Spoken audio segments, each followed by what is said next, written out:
안녕하세요. 오늘은 2020년 3월 17일 수요일 아침입니다. 안실교회 새벽기도에 오신 여러분들을 진심으로 환영합니다. 저는 네파교회를 섬기는 정선옥이라고 합니다. 이제 한 주일의 절반이 지났습니다. 남은 시간도 하나님과 함께하는 복된 한 주일이 되었으면 좋겠습니다. 기도드리고 수요일 교과 내용을 살펴보도록 하겠습니다. 기도하겠습니다. 하늘에 계신 저희들의 아버지, 저희들에게 희망을 허락하여 주심을 인하여 감사합니다. 저희들에게 희년을 선포하시고 여호와의 은혜의 해를 선포하여 주심을 인하여 감사합니다. 하나님께서 우리에게 베풀어 주신 소망과 희망을 가지고 우리가 이 땅의 삶이 때로는 버겁고 힘들다 할지라도 하나님께서 우리에게 약속하신 그 소망을 바라보며 오늘 하루도 넉넉하게 살아갈 수 있도록 도와주시옵소서. 우리가 하늘을 바라보고 살아가게 하시고 하나님의 약속을 믿고 살아갈 수 있도록 도와주시옵소서. 오늘 이 시간에도 하나님께서 우리와 함께 하심으로 말미암아 우리에게 주어진 오늘 하루의 삶이 복된 삶이 되게 하여 주옵기를 거룩하신 예수님 이름으로 기도드렸습니다. 아멘. 감사합니다. 우리는 이번 주에 제12과 열방의 소망이라는 주제를 가지고 이사야 59장부터 61장에 있는 내용을 살피고 있습니다. 우리는 일요일 소지와 월요일 소지에서 이사야 59장을 통하여서 죄에 대한 문제를 살펴보았습니다. 그리고 우리가 모두가 다 죄인이었지만 예수님의 십자가의 공로로 말미암아 우리가 구원을 받을 수 있는 길이 선포되었음을 우리는 이사야 59장을 통하여 살펴보았습니다. 그리고 화요일 소지부터 이사야 60장으로 넘어갔는데요. 이사야 60장 1절에서 3절에서 전 세계적으로 선포되어지는 여호와의 영광의 구원이 시온에 이스라엘에게 우리에게 임하였음을 전하라는 호소가 주어졌음을 우리는 알게 되었습니다. 그리고 오늘 다룰 성경 본문의 배경은 이사야 61장 2절에 있는 말씀을 가지고 여호와의 은혜의 해라는 제목을 가지고 살펴보도록 하겠습니다. 먼저 이사야 61장 2절에 있는 말씀을 읽어보도록 하겠습니다. 여호와의 은혜의 해와 우리 하나님의 보복의 날을 선포하여 모든 슬픈 자를 위로하되. 여기에 등장하는 여호와의 은혜의 해가 무엇을 의미하는지를 우리는 오늘 교과를 통하여 살펴보게 될 것입니다. 먼저 이사야 61장 1절에서 말하는 이는 누구인지 라는 문제를 먼저 해결해야 될 것 같습니다. 그 문제를 한번 해결해 보도록 하겠습니다. 이사야 61장 1절에 주 여호와의 영이 내게 내리셨으니 이는 여호와께서 내게 기름을 부어사 가난한 자에게 아름다운 소식을 전하게 하려 하심이라.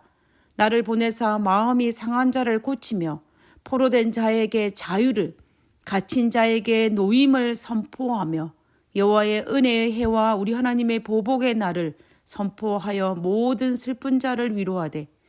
우리가 이 구절을 자세히 읽어보면 여호와께서 내게 기름을 부으셨으니 여호와의 영이 내게 임하였다라는 것입니다. 그러므로 여기에 등장하는 누구는 여호와께서 기름 부음을 받아 여호와의 영이 임한 자를 의미합니다. 우리는 성경에서 기름 부음을 받는 경우는 몇 가지가 있습니다. 구약 성경에는 기름 부음을 받아 세움을 입은 직분이 3가지가 나옵니다. 바로 왕과 선지자와 제사장입니다. 그러면 구약에 등장하는 수많은 왕들과 제사장들과 선지자를 의미하는 것은 아닙니다. 왜냐하면 기름 부음을 받는 것과 동시에 가난한 자에게 아름다운 소식을 전해야 하고 마음이 상한 자를 고치며 포로된 자에게 자유를 갇힌 자에게 노임을 선포해야 하기 때문입니다. 이 2가지가 동시에 성취되어야 합니다. 예수님께서 사역을 막 시작하셨을 때 자기 고향에 가셔서 회당에 첫 설교를 하실 때 바로 이사야 61장 1절과 2절에 있는 이 말씀을 가지고 선포하셨습니다.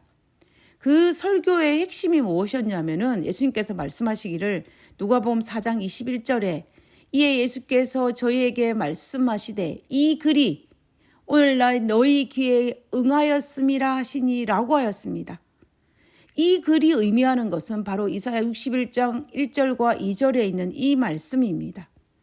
결국 예수님의 초림으로 예수님의 공생애를 시작으로 말미암아 은혜의 날이 선포하였음을 예수님께서 말씀하고 계시는 것입니다. 다시 말하면 예수님께서 기름 부음을 받은 자로서 이 은혜의 해를 선포하셨다라는 것입니다. 우리가 예수님의 공생애를 살펴보면은 그분의 사역은 포로된 자에게 자유를 전파하셨고 마음이 상한 자를 고치며 슬픈 자를 위로하고 그들을 회복시켜주는 사역이셨습니다. 그리고 예수님의 또 다른 호칭 중에 하나가 그리스도이라는 것을 우리가 알 것입니다. 그리스도는 헬라어입니다. 그리스도를 한국말로 번역을 하면 기름 부음을 받은 자입니다. 그리고 히브리어로 말하면 메시아가 됩니다. 결국 구약에 적은 히브리어로 메시아가 헬라어로는 그 뜻이 그리스도가 되는 것이고 우리는 그것을 기름 부음 받은 자로서 해석할 수 있다는 것입니다. 이 구약의 메시아가 소리나는 대로 읽으면 그리스도가 됩니다. 그러므로 헬라어로 그리스도, 히브리어로 메시아, 한국말로는 기름 부음 받은 자가 다 같은 말이라는 것입니다. 우리는 이사야 60장의 기름 부음 받은 자를 예수님, 예수 그리스도로 바라보는 데는 전혀 무리가 없습니다. 그래서 예수님께서는 자기 고향 나사렛에서 첫 번째 설교를 하실 때에 그는 여호와의 은혜의 해가 이르렀음을 선포하신 것이었습니다. 자, 그러면 이제는 이사야 60장 2절에 있는 이 은혜의 해가 도대체 무엇을 의미하는지 한번 살펴보도록 하겠습니다. 먼저 레위기 25장 10절에 있는 말씀을 보도록 하겠습니다. 레위기 25장 10절에 보면 이 해는 너희에게 희년이니 너희는 각각 자기의 소유지로 돌아가며 각각 자기 가족에게로 돌아갈지며. 여기에 등장하는 희년은 이스라엘의 많은 절기들 중에 하나입니다. 레위기 25장에는 두 개의 특별한 절기를 소개하고 있는데요. 그것이 바로 안식년과 희년제도입니다. 안식년이란 경작을 하고 있는 땅을 휴경하는 해를 의미합니다. 매 7년마다 한 번씩 경작을 쉬고 땅을 쉬게 하는 그 해를 바로 안식년이라고 하는 것입니다. 하나님께서는 이스라엘에게 약속의 땅에 들어가서 6년 동안 그 땅을 파종하고 7년째 되는 해는 파종하지 말라고 말씀하시면서 이 안식년 제도를 만드셨습니다. 그리고 안식년이 7번 거듭대인 49년째가 되는 그 다음에 50년째가 되는 해를 희년으로 정했습니다. 하나님께서 제50년이 되는 희년에는 이스라엘 백성에게 자유를 선포하셨습니다. 이 50년째가 되는 이 희년에는 가난하여서 자기가 살아남기 위해서 조상으로부터 물려받은 땅을 팔거나 아니면 자기가 스스로 노예가 된 사람들은 그들에게 땅도 되돌려주고 노예가 된 자에게 자유를 선포하면서 다 원래대로 돌아가는 그 해가 바로 이 50년째 되는 희년제도입니다. 그래서 우리가 희년의 의미와 이사야 61장에 등장하는 은혜의 의미를 살펴보면 그 의미와 개념이 너무나 동일합니다. 그래서 이사야 61장 2절에 나오는 여호와의 은혜의 해는 일종의 희년으로 볼 수 있지만 그것을 단순히 레위기 25장에서 말하고 있는 50년째마다 찾아오는 희년의 개념과는 조금은 다릅니다. 이 말의 의미가 무엇이냐면은 개념적으로, 의미적으로 포로된 자에게 자유를 전파하며 마음이 상한 자를 고치며 슬픈 자를 위로하고 그들을 회복시키는 그 개념에는 은혜의 해와 희년과 같지만은 그러나 시기적으로 은혜의 해를 희년과 같이 계산을 하면은 안 된다라는 것입니다.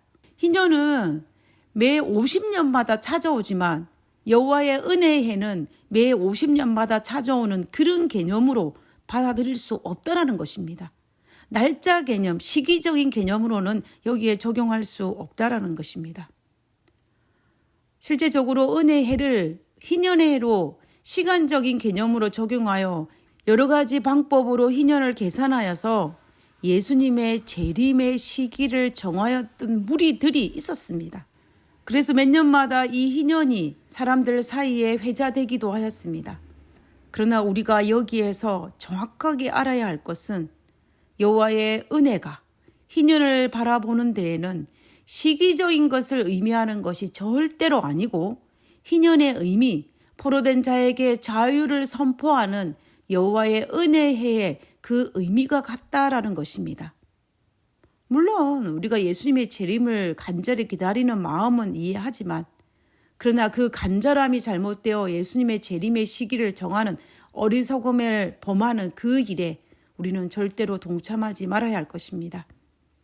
우리가 예수님을 올바로 믿는 것은 참으로 중요합니다. 그러나 우리가 알지 못하는 영역에 남겨두신 것까지 침범하고자 할 필요는 없다라는 것입니다. 우리는 이 일에 조심해야 됩니다. 오늘 교훈을 읽고 오늘 교과 내용을 마치도록 하겠습니다. 이스라엘 백성은 50년마다 속죄일의 희년을 선포해야 했지만 이사야는 여호와의 은혜의 해가 메시아이신 예수님을 통하여 성취되리라고 예언했다. 기도드리고 오늘 교과를 마치도록 하겠습니다. 그리스도께서 시작하신 메시아의 사역을 저희에게 위임해 주셔서 감사합니다. 인간의 힘이 아닌 오직 성령의 능력으로 하나님의 일을 행하며 메시아의 나라와 구원을 선포하는 그런 교회가 되게 해 주시옵소서. 하늘에 계신 저희들의 아버지, 여호와의 은혜의 해를 선포하신 하나님의 그 사역을 저희들 오늘도 이어받아서 하나님의 그 복음을 구원이 임하였음을, 은혜의 시기가 다가왔음을 선포할 수 있는 저희들 될 수 있도록 도와주시옵소서.